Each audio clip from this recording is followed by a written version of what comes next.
Hey, hey, hey, hey. It's another morning in, well, it's not sunny, but it's in Gothenburg.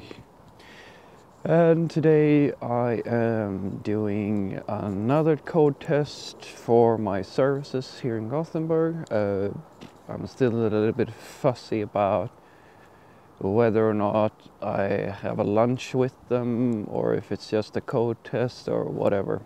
In essence, I already made the code test for them, but for some, if I'm gonna be honest, a little bit of a weird reason why they want me to do a server-side code test in Scala. And in essence, I already made a backend test for them. I completed it, but I did it in Node.js. And for some reason, like their CTO wants to see if I can do it in a typed language, or in his case, preferably Scala.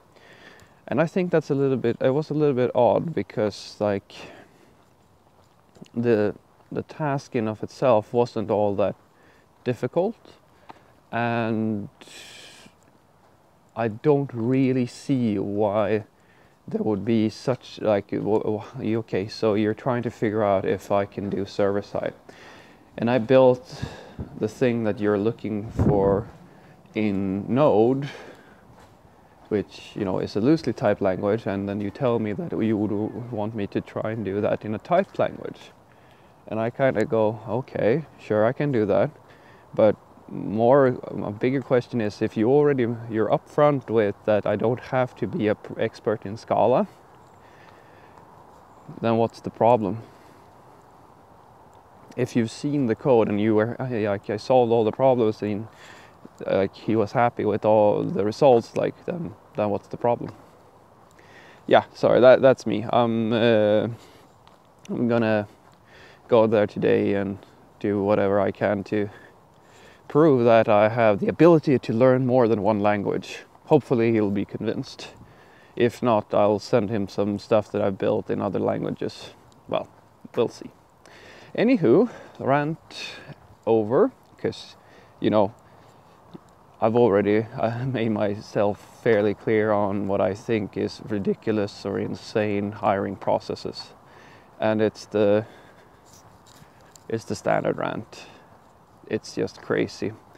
But I suppose I would be crazy as well if I was hiring somebody and I was trying to figure out, you know, what do they know? Like, it's a risk, of course, for the people hiring as well.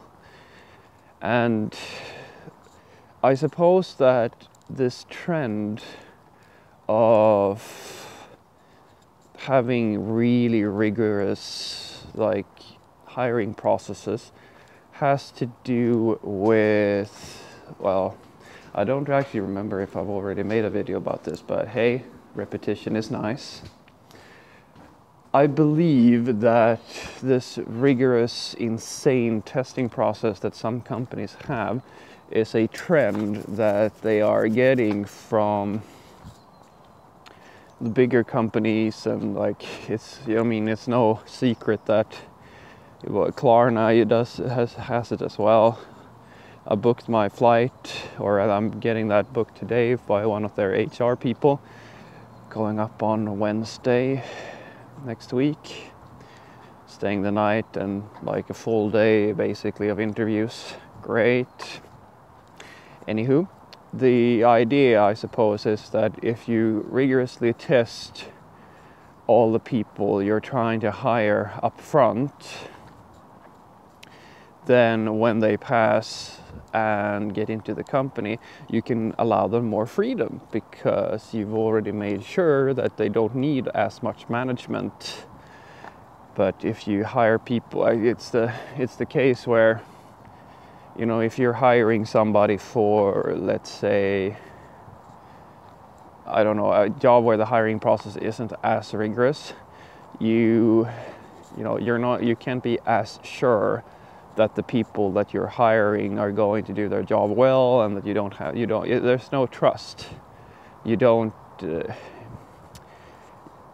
you can't trust people until they've proven themselves. And what's even worse is that if you can't figure out whether or not they're going to be an asset to your company in a reasonable amount of time, it gets really difficult for you to get rid of them. Because like here in Sweden, it's very difficult to fire people and hire people.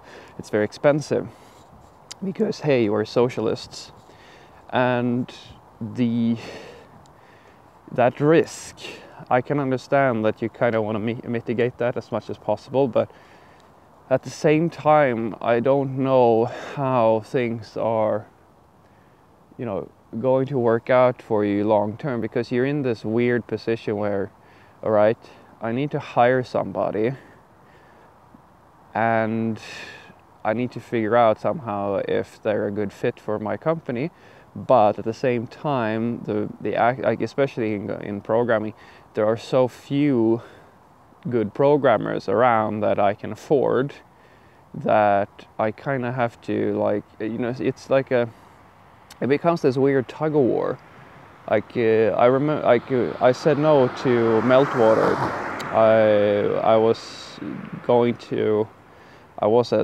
I was doing a half day of pair programming at their company, and they told me that I understood what direction they were standardizing on Angular, and like they were going into like basically all of their new development, or like all their visual components for the front end, like that was happening in the States. And more or less they told me that that's already been decided. And then I'm thinking, okay, why would I do it? Like, do I want to work for a company where I literally I'm just a human proxy for what's happening in another company? I don't want to be there, because it's gonna damage my own career, because I'm not gonna learn anything. Like they even said that they standardize on a very specific version of Angular, and that's even worse. So I have to learn an old version of Angular, or a specific version of Angular, stick to that, and basically just implement things without having any options whatsoever when it comes to learning new things and like expanding my understanding of my own work. It's the first job I've ever just said no to. But the process they had was very similar to this, like a lot of upfront testing and that stuff. The issue is that they had 3 candidates for the role that they're looking for. So they had 3. So with me gone, that's 2. And then with the other person, which I know for a fact is my colleague, who I also know for a fact is already going into something else, then that's 1. That's 1 candidate. Do you see my problem?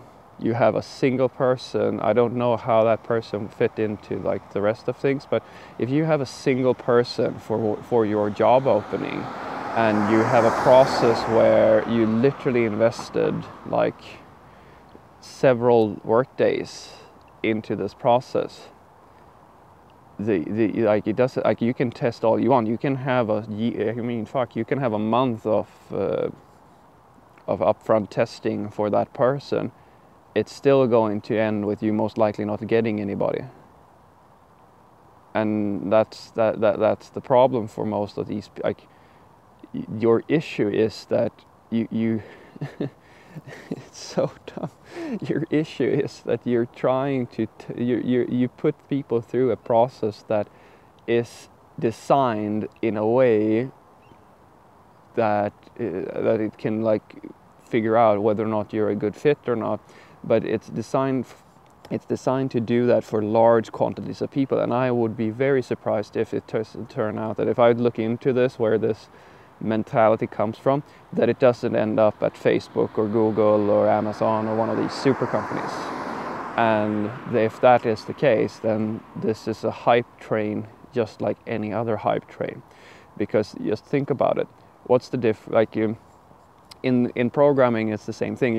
Google releases a new technology, or somebody talks about something like microservices or whatever, and because it's branded by Google or Facebook, everybody in IT gets really excited about it, and it becomes a trend, because once again, these companies are the top of the mountain.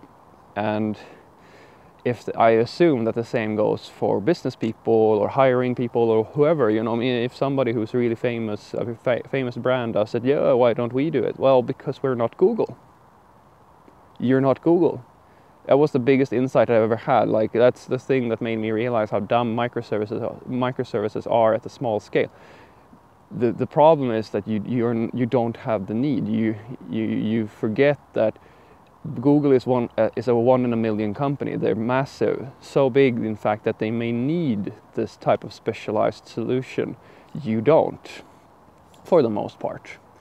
And the same goes for hiring. If Google has most likely thousands of applications every day for all of their different positions, so for them, in such a large company, especially when like they're a specific IT company, their entire business is around IT. I mean, they have a lot of options globally. They have a bigger pool of engineers to pick from than any other company on the planet. Of course they can do more stuff. Of course they can have a more rigorous testing process, because statistically they're still going to be able to fill their needs for good people. But you won't. You're a little shitty company? No. And because that's why I find it so funny that some people here in Gothenburg have been like really pretentious and talk to me as if I should know about their big IT company. Oh, we're the biggest consultancy in Scandinavia. And I'm like, that's great. I think you vastly overestimate how much I care whether or not your company is a big or a small company. In my mind, like, it's the same thing with, I mean, with anything. Like, it doesn't matter how big you are if you're not big enough to be in the public eye. It's like if you're famous in Sweden, or a semi-famous celebrity here in Sweden, people like, does that mean that do you walk the world stage as if you're as famous as somebody who's globally famous? No, of course you don't, but some people do. And that's kind of where that's my little rant about hiring processes, and like how I believe that if you want to have my input on what I think is the best hiring process for a mid-sized to smaller company, do what I'm suggesting right now. First and foremost, absolutely have an initial, like a recruiter or whoever, give you a profile, make sure that they fill the requirements that you're looking for. Then you meet them on site, so that, you know, the candidate can see what you like, your company, like you can get a feel for each other, which is great. And then you have a code test, of course, because you have to have those, and make sure that the code test is relevant to the application, to the job that you're looking for. Don't make it a computer science bullshit thing if you're not into computer science, because all that's going to happen is that you're going to get a warped understanding of what these people know, and what the applicant knows. Do that first, and then you have a second, like a last discussion about where you sit down and you talk about the code and the reasoning, and like the way that you think about, like the applicant can explain how he or she solved the problem, and you have a discussion about it. That's great. And finally you do something, and this is also something that Meltwater did, which is great. I think it was the best experience I've had. You have a sit down where you as an architect, where you're given a specification. This is the company, this is what they need. Can you just on the whiteboard draw how you want the system to work? And then you sit and ask questions about the mindset, or like the idea. So basically because that tests the applicant's ability to reason about the whole. If there is a programmer who only focuses on their little thing, they're not going to be as effective. Like, you want people who can understand the customer's needs, and you want somebody who understands like that IT isn't just about the code that you're writing; it's about a bigger picture. So that's a really good test. So you can do that on the second time, and then finally you do an evaluation and you make the offer. That's a fairly easy process, and the total amount of invested time for you and for the applicant should be no more than a few hours, between 3 to 6 hours of investment, and that should be enough. if you're I don't know, if you need more than that, then I think that you're just going overboard. I don't think that you're going to learn that much more, because let's be honest, there's always a little bit of risk for everybody involved whenever you're hiring somebody. It's a risk for, I mean, it's a risk for you as a company, but I want to tell you right now that for me, who is looking for a job, it's a risk too, because I have no, I mean, if I go into your company and I don't like it, it's going to damage my CV. So it's a two-way street. And you know, to all you guys out there who have your businesses and like you're hiring people, remember that the applicant is taking a risk with you as well.